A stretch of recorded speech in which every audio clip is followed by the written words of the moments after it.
శ్రీ గురుభ్యో నమః. శ్రీమాత్రే నమః.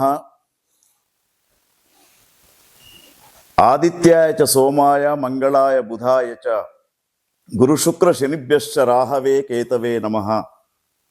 విశ్వావసు నామ సంవత్సర ఉగాది శుభాకాంక్షలతో ఈ సంవత్సరం ఒక్కొక్క రాశి వారికి ఏ విధంగా ఉండబోతూ ఉంది, ఆ రాశి ఫలితాల గురించి మనం తెలుసుకుందాం. మొట్టమొదలు మేషరాశి. ఈ మేషరాశిలో అశ్విని 4 పాదాలు, భరణి 4 పాదాలు, కృత్తిక 1 పాదం ఉంటుంది. కాబట్టి ఒకవేళ నక్షత్రాలు తెలియనటువంటి శ్రోతలు వారి అక్షరాలపైన కూడా మనం రాశి తెలుసుకోవచ్చు. చూచే, చోల, లీలు, లేలో, ఆ ఈ అక్షరాలు ఎవరైతే ఉంటాయో వాళ్ళు మేషరాశిని చూసుకోవాలి. మరి మేషరాశి విశ్వావసునామ సంవత్సరంలో గమనించినప్పుడు వీరికి ఆదాయము 2 ఉంటే వ్యయము 14 ఉంది. రాజపూజ్యం 5 ఉంటే అగౌరవం 7 ఉంది. తస్మాత్ జాగ్రత్త. ఆదాయ విషయంలో కూడా భయపడవలసినటువంటి అవసరం లేదు. శుభకార్యాలకు ఎక్కువ ఖర్చు చేస్తారు కాబట్టి అనవసరమైనటువంటి ఖర్చులు చేయరు కాబట్టి ఆదాయం గురించి భయపడకూడదు. తర్వాత సంఘంలో 5గురు మీరు మీ ద్వారా అంటే మిమ్మల్ని మెచ్చుకుంటే 7గురు విమర్శిస్తూ ఉంటారు. కాబట్టి మాటలు మాట్లాడేటప్పుడు చాలా జాగ్రత్తగా మేషరాశి వారు ఈ విశ్వావసునామ సంవత్సరంలో ఉండాలి. తర్వాత గురువు స్థానాన్ని గమనించినప్పుడు మనకు ముఖ్యంగా ఒక రాశిలో గురువు, శని, రాహు, కేతువులు వీటి ఆధారంగానే మనకి సంవత్సరం యొక్క ఫలితం అనేది కనబడుతూ ఉంది. గురు స్థానము మే 13 దాకా 2వ స్థానంలో ఉంది. తర్వాత 14 మే నుండి మళ్ళా 3వ స్థానానికి వెళ్తూ ఉంది.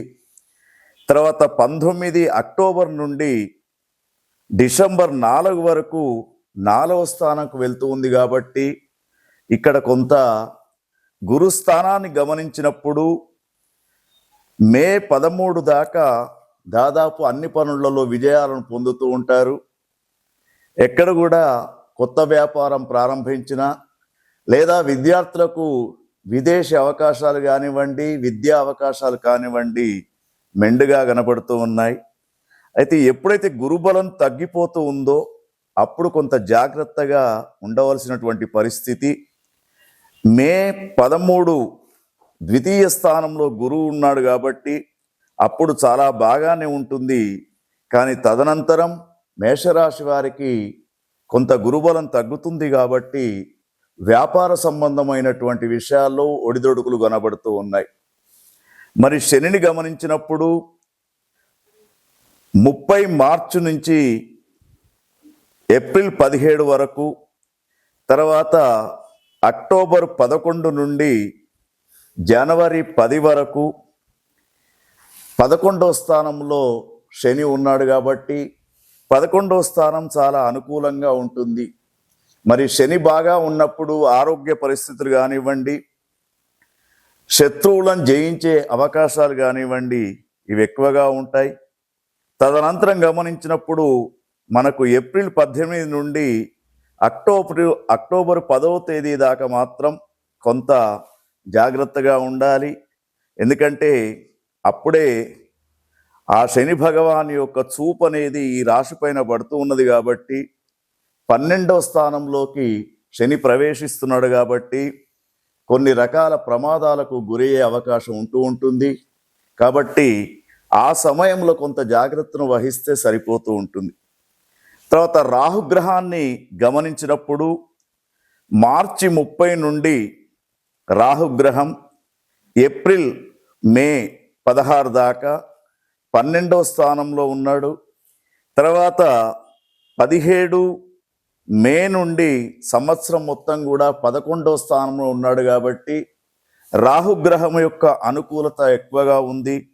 అంటే ముఖ్యంగా రాహుగ్రహం అనుకూలంగా ఉన్నప్పుడు నరదృష్టి దోషము నివారణ కావడము, తర్వాత విశేషంగా రాజకీయ నాయకులకు విశేషమైనటువంటి ఆదరణ గౌరవం లభించడము జరుగుతూ ఉంటుంది. తర్వాత కేతుగ్రహాన్ని గమనించినప్పుడు కేతుగ్రహం మార్చి 30 నుండి మే 16 దాకా 6వ స్థానంలో ఉంది కేతువు.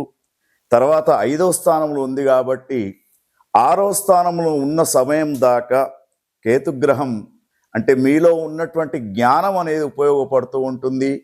జ్ఞానాన్ని ఇచ్చేవాడు కేతుగ్రహం కాబట్టి మీ జ్ఞానం ద్వారా ఎంత కఠినమైనటువంటి సమస్యలు వచ్చినా కూడా వాటికి అనుకూలంగా మీరు ముందు పోతూ ఉంటారు.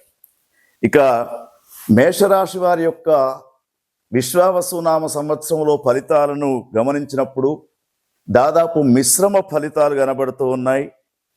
మే మాసం వరకు మీరు కొత్త వ్యాపారాలు కానివ్వండి, విద్యార్థులు విదేశాలకు వెళ్ళడానికి అవకాశాలు కానివ్వండి, వ్యాపారస్తులు కొత్త పంటలు వేయడం కానీ, కొత్త బిజినెస్లు ప్రారంభం చేయడం కానీ ఇవి బాగా ఉంటూ ఉంటాయి.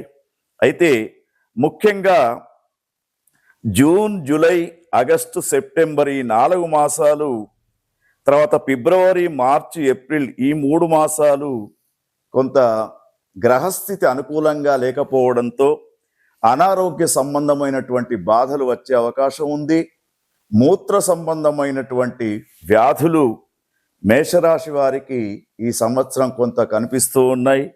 శస్త్రచికిత్సలే కావచ్చు, తర్వాత ముఖ్యంగా మానసిక పరమైనటువంటి ఆందోళనలు కూడా కొంత కనబడుతూ ఉన్నాయి. కాబట్టి మీరు ఆధ్యాత్మిక పరమైనటువంటి విషయాలను చూస్తూ ఆధ్యాత్మిక పరమైనటువంటి దైవ దర్శనాలు కానివచ్చు, తీర్థయాత్రలకు వెళ్తే బాగా ఉంటుంది. విద్యార్థులకు, వ్యాపారస్తులకు, రైతన్నలకు, కళాకారులకు, మహిళలకు, యువతి యువకులకు అన్నిటా 50% విజయ అవకాశాలు ఉన్నాయని మనం విశ్వావసునామ సంవత్సరంలో మేషరాశి యొక్క ఫలితాలను గమనించినప్పుడు చెప్పవచ్చు. అయితే ఈ మేషరాశి వారు ఇంకా అన్నిటా విజయాన్ని సాధించడానికి మీరు చక్కనైనటువంటి శివారాధన చేయాలి.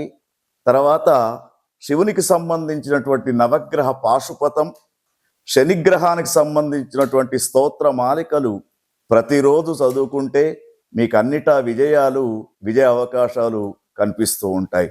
ఓం తత్సత్. సంవత్సరంలో ఫలితాలను గమనించినప్పుడు దాదాపు మిశ్రమ ఫలితాలు కనబడుతూ ఉన్నాయి. మే మాసం వరకు మీరు కొత్త వ్యాపారాలు కానివ్వండి, విద్యార్థులు విదేశాలకు వెళ్ళడానికి అవకాశాలు కానివ్వండి, వ్యాపారస్తులు కొత్త పంటలు వేయడం కానీ, కొత్త బిజినెస్లు ప్రారంభం చేయడం కానీ ఇవి బాగా ఉంటూ ఉంటాయి.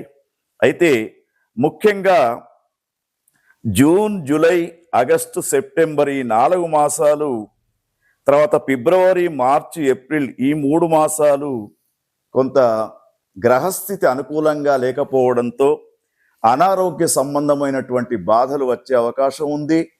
మూత్ర సంబంధమైనటువంటి వ్యాధులు మేషరాశి వారికి ఈ సంవత్సరం కొంత కనిపిస్తూ ఉన్నాయి.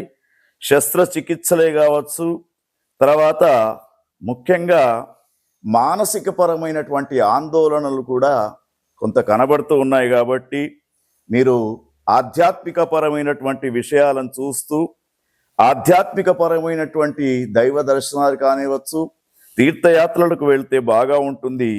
విద్యార్థులకు, వ్యాపారస్తులకు, రైతన్నలకు, కళాకారులకు, మహిళలకు, యువతి యువకులకు అన్నిటా 50% విజయ అవకాశాలు ఉన్నాయని మనం విశ్వావసునామ సంవత్సరంలో మేషరాశి యొక్క ఫలితాలను గమనించినప్పుడు చెప్పవచ్చు. అయితే ఈ మేషరాశి వారు ఇంకా అన్నిటా విజయాన్ని సాధించడానికి మీరు చక్కనైనటువంటి శివారాధన చేయాలి.